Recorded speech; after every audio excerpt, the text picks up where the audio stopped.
Je viens de loin, de très loin. C'est la première fois que je viens dans ce pays. Mon père est né ici, il y a 100 ans. Voilà plusieurs jours que je murmure ces mots, comme une sorte de répétition ou d'incantation générale pour le moment où je devrais les prononcer. Je me les répète en anglais, ce qui peut être une erreur. Aurais-je dû les mémoriser en roumain ?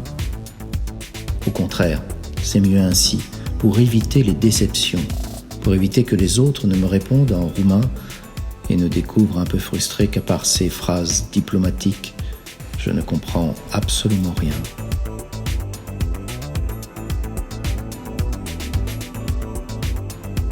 Je suis venu en Roumanie pour toucher ce que je n'ai jamais pu connaître, pour voir de près la racine du silence de mon père. Le grand risque dans un voyage de ce genre est de se fixer pour objectif de comprendre une personne ou de comprendre le passé de cette personne par l'intermédiaire d'un pays.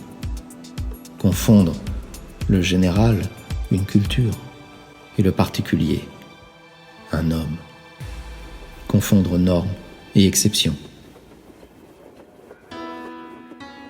Je soupçonne que mon père se serait moqué de ce voyage et même qu'il ne l'aurait pas encouragé. Cependant, je sais une chose, je ne me serais jamais pardonné de ne pas l'avoir fait.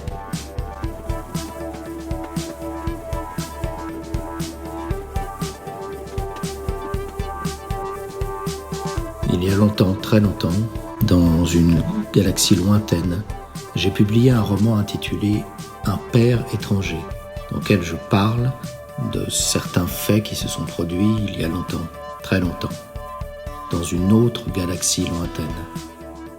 Pour résumer, j'ai raconté dans ce roman que mon père, né et élevé en Roumanie, puis éduqué en France, était arrivé en Argentine à l'âge de 25 ans, au moment où éclatait la Seconde Guerre mondiale, et qu'il avait profité du voyage pour se réinventer, pour changer de nom de famille, de date de naissance et plus encore de religion. Le roman « Un père étranger » passa presque inaperçu, comme on dit en espagnol, sans peine ni gloire. Quoi qu'il en soit, un ami très cher eut l'idée d'acheter mon livre. Mon ami lut le roman bien après sa sortie, sans se presser, et quelques mois plus tard, il m'envoyait un courrier étonnant, une copie du dossier que mon père présenta en 1952 pour demander la citoyenneté argentine. Ce dossier contenait les informations que mon père nous avait cachées pendant des années.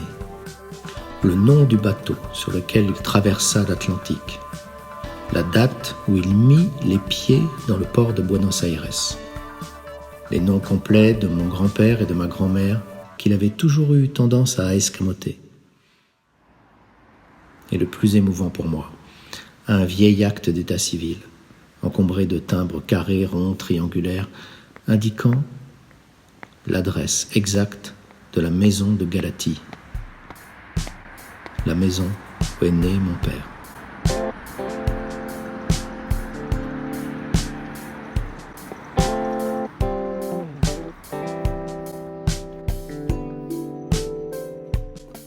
Il est 10h du matin.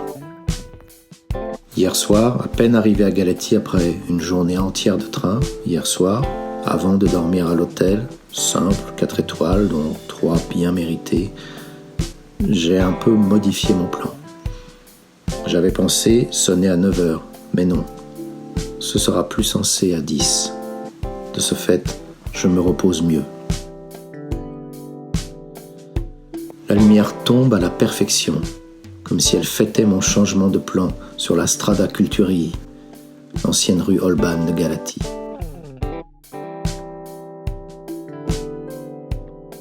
La lumière tombe à la perfection sur le numéro 24.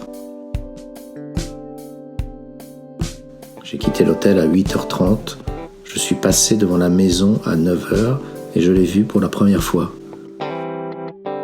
plus grande qu'elle m'avait semblé quand je l'avais cherchée sur Internet. Et il y a un café au coin de la rue. J'y ai patienté en regardant passer les gens. J'ai vainement cherché un visage dont les traits m'évoqueraient mon père. J'ai constaté que ce café est populaire. Une table avec des buveurs de bière matinaux. Une autre avec 6 élèves d'une école qui ne doit pas être éloignée. Me voilà maintenant devant la maison.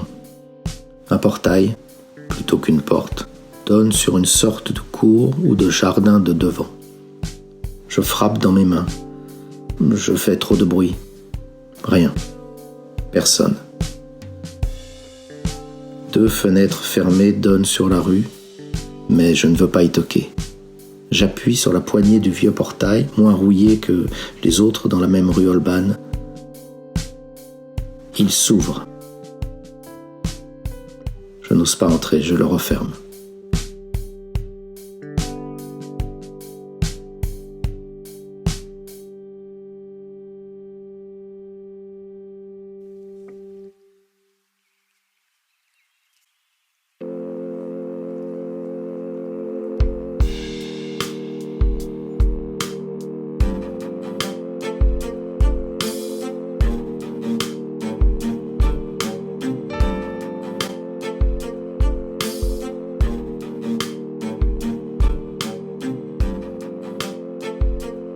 Le pays imaginé. J'ai écrit plus d'un roman qui aurait pu s'intituler comme ça. Mon premier et grand pays imaginé fut la lointaine Roumanie de mon père. Un pays que j'ai dû inventer dans mon enfance argentine à partir des rares informations qu'il m'en donnait de temps à autre, mais plutôt en rechignant. Un pays que j'ai créé peu à peu, comme on complète des phrases auxquelles manquent des mots, comme on comble des trous. Le Danube, enfin. La falaise qui tombe comme un immense rideau sur le dernier acte du grand fleuve. Le delta qui commence, l'angle du delta. De ce fleuve, qui ne semble pas si bleu, mon père parlait quelquefois, et ses yeux s'illuminaient.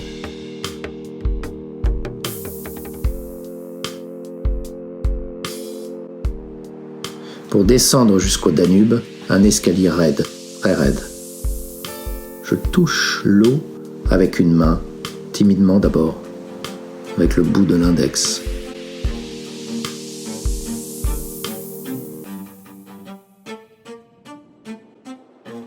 Nous ne savons pas où nous conduisent les livres que nous avons écrits. Cela démontre qu'à partir d'un certain point, ils cessent de nous appartenir. Si toutefois, ils ne nous ont jamais appartenu. Un père étranger, par exemple, m'a amené jusqu'ici. J'ignore si je serais venu à Galatie sans lui, ou sans ce qu'il a suscité.